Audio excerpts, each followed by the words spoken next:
다음 내용도 이제 지방선거와 간접적으로 연결이 돼 있는 사안인데 한강버스가 주말에 또 멈췄죠. 이걸 가지고 정치권에서 아주 공방이 뜨겁습니다. 먼저 영상부터 좀 보도록 하겠습니다.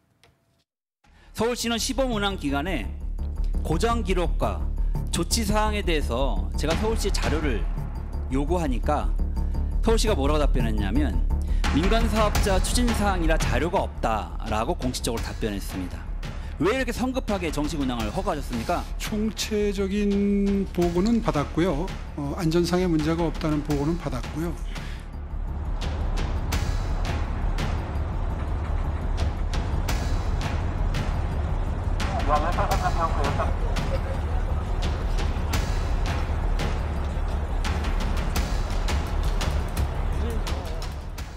보신 것처럼 이렇게 한강버스가 또 멈추자 여권에서는 집중포화, 십자포화를 하고 있는데 그 전선의 가장 앞장선 인물이 김민석 국무총리입니다. 종묘, 한강버스, 오늘은 광화문 광장까지 찾아갔는데 그 영상 마저 보고 이어가도록 하겠습니다.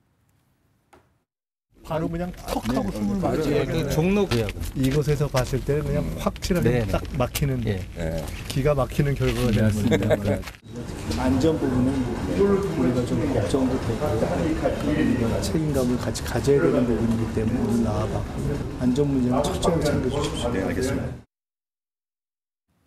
저희가 뭐 정리를 해봤습니다. 10일에 종묘를 찾아가서 종묘 앞에 고층 빌딩 짓겠다고 하는 거 숨 막힌다고 얘기하면서 비판을 했어요. 그리고 14일에 보신 것처럼 직접 산천장에 찾아가가지고 안정성 문제 제기했고 어제는 아예 안전점검 지시를 내리고 오늘은 광화문 광장을 찾아가서 감사의 정원이라는 곳을 찾아서 비판을 했습니다. 저것도 오세훈 시장의 대표적인 지적이라고 보이는데요. 왜 김민석 총리가 나서는 겁니까? 그럼 누가 해야 됩니까? 아니 대한민국의 국무총리가 서울의 세계유산을 훼손하고 있어서 지금 보니까 유네스코에서 강력하게 조치하겠다는 얘기가 나오는 상황이지 않습니까? 그 유산청이 또 오늘 발표했죠. 그렇죠. 한강 같은 경우도 마찬가지입니다만 이게 단순한 사건이 아니라 저 잘못해가지고 예를 들면 오랫동안 있었고 만약에 그 배가 아래로 더 가라앉았으면은 생명이 위험할 수 있는 상황인데 서울시장은 계속 이걸 강행하겠다고 지금 얘기를 하고 있는 상황이에요. 그럼 국무총리가 우리 헌법에 대통령을 보좌해서 행정에 관하여 대통령의 명을 받아서 행정 각부를 통할하는데 정부가 뭐 하는 거냐? 국민의 생명과 안전을 지키는 게 핵심적인 내용들입니다. 그때부터 오세훈 서울시장 전혀 어떤 정부의 문제 제기나 시민들의 비판에 대해서 수용할 생각이 없는 상황이에요. 그렇다면 당연히 총리가 거기에 나서서 이 문제에 대해서 어떤 형태로든지 국민의 생명과 안전을 지킬 수 있고 또 세계수산을 지킬 수 있는 방향으로 가는 게 맞다. 이렇게 생각할 가능성이 있는 것이고 적어도 총리가 저 정도를 해야 이슈 파이터가 되는 상황이잖아요. 왜냐하면 이게 지금 서울시의 문제로 지금 프레임화하고 있어요. 오세훈 서울시장 같은 경우는. 그러니까 내가 이거 담당하는 건데 왜 그러느냐. 하지만 따지고 보면 서울에서 저 배를 타고 가시는 분이 생명의 위협을 느끼게 되면 국민 생명 안전 문제도 걸리는 것이고 뭐 이런 문제가 있기 때문에 저는 이 부분과 관련해서 이재명 대통령이 좀 강력한 의지가 있는 거 아니냐. 이렇게 가면 안 된다라고 하는. 왜냐하면 총리가 대통령의 명을 받아서 행정 각부를 통할하는 상황이기 때문에 저는 이 문제에 대해서 총리가 저렇게 제기함으로써 세계유산도 지켜내고 그다음에 지금 소위 한강버스라고 하는 부분들 같은 경우는 마찬가지인데 좀 그 오세훈 서울시장 말에 의하면 이거 민간 사업자 추진 사항이라고 맨날 얘기하잖아요. 그래서 정보 줄 수 없다고 얘기하잖아요. 저렇게 매번 사고가 나면 민간 사업자면 야 니네들 민간 사업자인데 나한테 위탁받아가지고 하는 거잖아. 그러면 제대로 조치 취한 다음에 안전하게 뭔가 갖춘 다음에 시작해라고 얘기하면 되는데 그런 얘기 맨날 안 하면서 민간 사업자가 저희한테 보고했는데 큰 문제 없답니다. 이렇게 계속 가는 상황들을 내버려둘 수 없다. 일각에서는 그럴 수 있겠죠. 얘가 김민석 총리가 서울시장 나오려고 하는 거 아니냐 이런 얘기를 하는 건데. 그거 여쭤본 거예요. 그러니까요. 그건 건데 본인 입으로 나오지 않겠다라고 얘기를 했었고 사건은 벌어지고 있고 그리고 제가 볼 때는 저는 김민석 총리와 직접적으로 아는 게 없습니다만 이 1월, 2월, 3월 많은 민주당 지지층에서 김민석 총리가 나와야 되겠다라고 요구한다면 그때 가서 총리가 난 아니라고 얘기할 수 있겠습니까? 그래서 본인 자체가 당인인데 저는 그때 가서 본인이 판단하면 될 문제인 거고 이 문제를 여기까지 끌고 오는 건 제가 충분히 이해는 됩니다만 여기서 그러면 어떤 사람이 나서가지고 이 부분에 대해서 대처를 해야 될지 제가 판단할 때는 총리가 가장 적합한 인물 중에 하나였다고 생각합니다. 그러니까 말씀 일리가 있는 말씀인데 이게 어떻게 뭐 좋게 표현하면 너무 적극적이다. 뭐 물론 총리가 챙겨야 될 행정 현안이 너무 굉장히 많을 거 아니에요. 근데 유독 서울시에만 최근에 며칠의 행보만 봐도 많은 건 사실이거든요. 전략적 행보는 있는 것 같아요. 네. 일단 본인이 총리로서 당연히 챙겨야 될 일이기도 하고요. 두 번째는 지금 오세훈 시장이 실정을 하고 있는데 네. 이 부분에 대한 문제를 제기해서 서울 시민의 안전이라든가 이런 것들을 확인하려고 할 때 이게 어떤 정치적 무게감이라든가 중량감이 느껴질 수 있잖아요. 그리고 언론의 스파트도 받고요. 그렇기 때문에 김민석 총리 입장에서 보면 두 가지 실익을 다 갖는 것 같아요. 그리고 원래 서울시장에는 나 출마하지 않는다라고 했었어요. 저도 측근한테 들었었는데요. 근데 정치는 생물이기 때문에 서울 시민들이 원하고 오세훈 시장의 실정을 더 이상 지켜볼 수 없다. 예. 한강버스가 도대체 몇 번을 고장나서 쓰는 거야. 버스가 저렇게 많이 쓰는 경우 봤습니까? 저도 처음 봤어요. 예. 수백억을 들여서 저렇게 버스를 띄웠는데 저렇게 쓴다는 것 자체가 얼마나 정치적인 목적으로 자신이 한강을 정치적으로 활용하기 위해서 너무 성급하게 하다 보니까 예. 버스가 쓴다는 생각조차 못했던 것 같은데 그만큼 안전 문제도 있다는 측면에서 오세훈 시장의 어떤 실정을 김민석 총리가 잘 지적하고 있다. 그래서 이 부분과 관련해서 만약에 민주당 내에서도 김민석 총리에 대한 꼭 오세훈 시장에 대항만 해서 출마해야 된다라고 한다는 생각들이 많아진다고 한다면 김민석 총리도 조금 바꿀 생각도 생기지 않을까. 예. 저는 이런 것들을 조심스럽게 예측해 봅니다. 그러면 일단은 여권 내에서는 오세훈 서울시장의 저런 행적을 누군가는 지적을 해야 된다는 공감대는 일단 있는 것 같고 거기에 김민석 총리가 적극적으로 나서고 있다. 그런데 최근 일각에서는 저렇게 여권에서 오세훈 시장을 때리면 때릴수록 오세훈 시장에게 그렇게 불리한 건 아니다 이런 의견도 아니, 들어요. 결국에는 너무 속 보이는 행동을 하시니까 네. 조급함이 보이지 않습니까?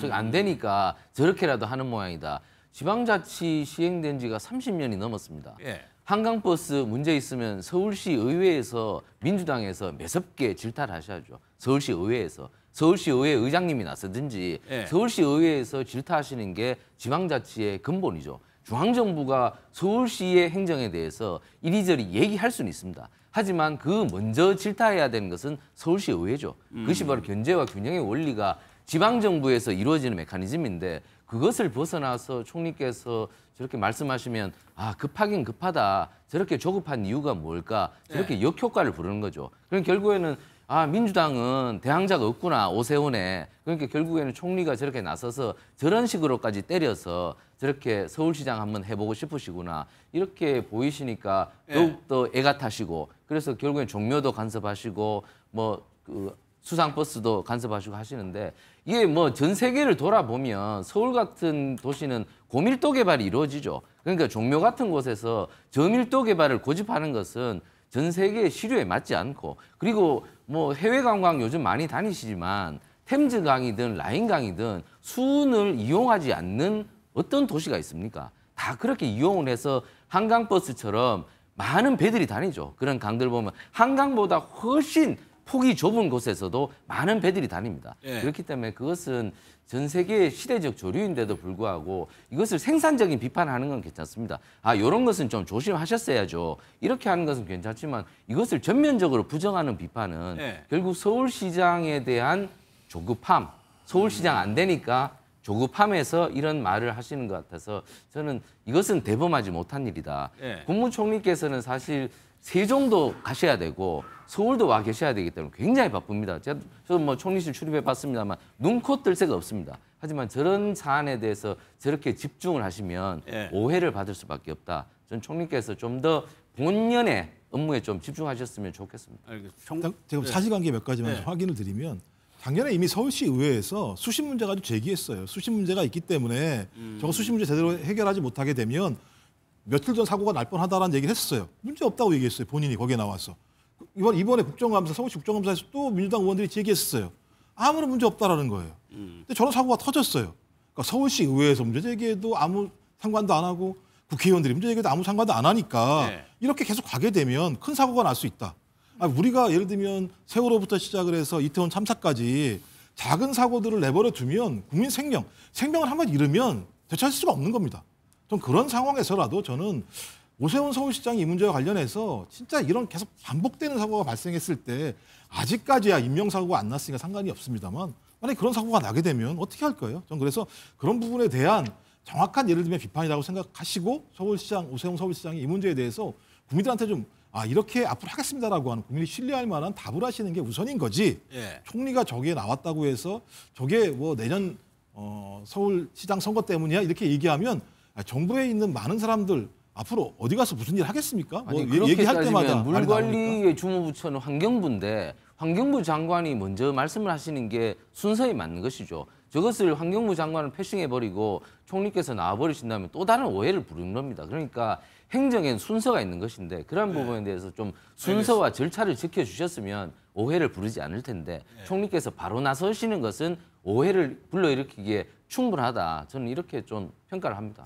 정광재 대변인께는 이거 하나 여쭤볼게요. 근데 한강버스 같은 경우 종묘 뭐 찬반이 있을 수 있고 한강버스 같은 경우는 지금 사고가 한두 번도 아니고 좀 완벽하게 갖춰가지고 출범을 시켰으면은 말씀하신 대로 뭐 칭찬을 받을 수도 있겠지만 계속적으로 문제가 생기니까 논란을 자초하는 측면도 있는 거 아닙니까? 지금 앵커께서 말씀하신 부분에 저 120% 공감합니다.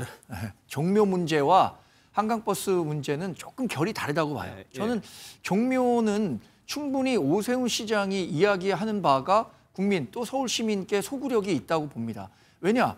현대와 과거가 공존하는 서울을 개발하는 데 있어서 어떤 절충점을 찾을 거냐 이 부분과 관련한 논의가 분명히 있어야 하고 많은 분들이 오세훈 시장이 얘기하고자 하는 세운상가 개발과 관련해서 동감할 거라고 생각합니다. 그래서 이 부분은 여러 논란이 제기된다고 하더라도 오세훈 시장이 절대 불리한 입장에 서지 않을 것 같아요.